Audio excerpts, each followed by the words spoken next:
Hey, it's Jang here from ultimaterc.com with my first look at the highly anticipated Axial Wraith Rock Racer Ready to Run R. Now this is definitely not going to be a review. I still need to do a little bit more driving with this vehicle. I did a bunch, but I need to do more in order to get enough impressions to really give you a proper review. So this is not a review. I just wanted to get something out there quickly since I just got this vehicle, and I know a lot of folks want to know about it and want to see as much info as you can and as much video footage as you can. So here's some now. This is the Wraith. It is marketed as sort of a trail truck crawler, King of Hammers vehicle that can go over really rough terrain, do a little bit of light to medium duty crawling, but also travel at a fair clip, go fairly fast compared to other crawlers that have been made in the past. Now this is not just another body put on an existing axial truck. This is about 1.5 inches longer and wider than a competition crawler. It shares some parts with older vehicles, but not all. The body is made out of 1, 2, 3, 4 pieces of Lexan that are attached to this entire assembly of a composite roll cage / tube frame chassis. It all becomes just one big piece. And it has some interior details like the steering wheel, some nice seats, floor pan, shift levers, and more. These tires are new for the Wraith. They are 2.2 inch size, about 5.25 inches in diameter, very soft, a nice new tread pattern that should be useful in many different terrain situations. The truck has working lights at the front and the rear. There's a waterproof receiver box hiding up under the hood. The brushed-only speed control is made by Castle Creations, and power is ultimately delivered by a 20-turn closed-end bell brush motor.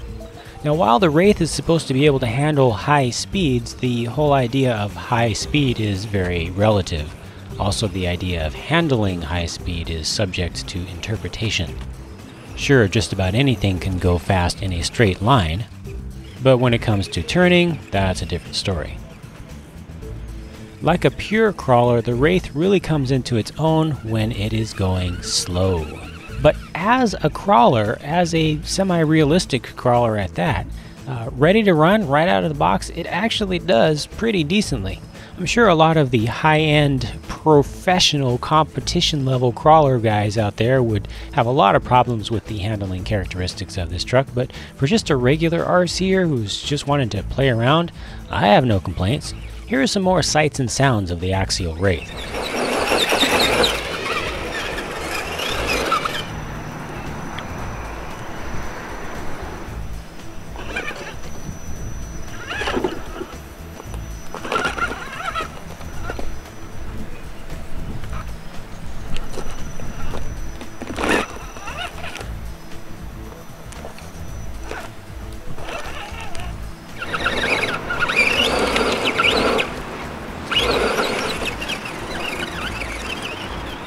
So that's it for my first look at the Axial Wraith Ready to Run Rock Racer.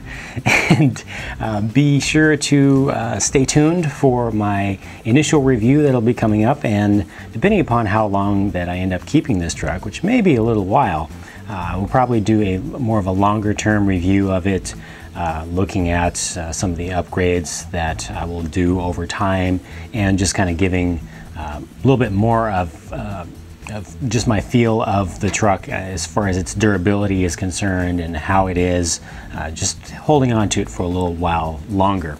So be sure to watch out for all of that good stuff. Driving videos, I'll definitely be taking this to some nice little areas to do some crawling and some just general bashing with it.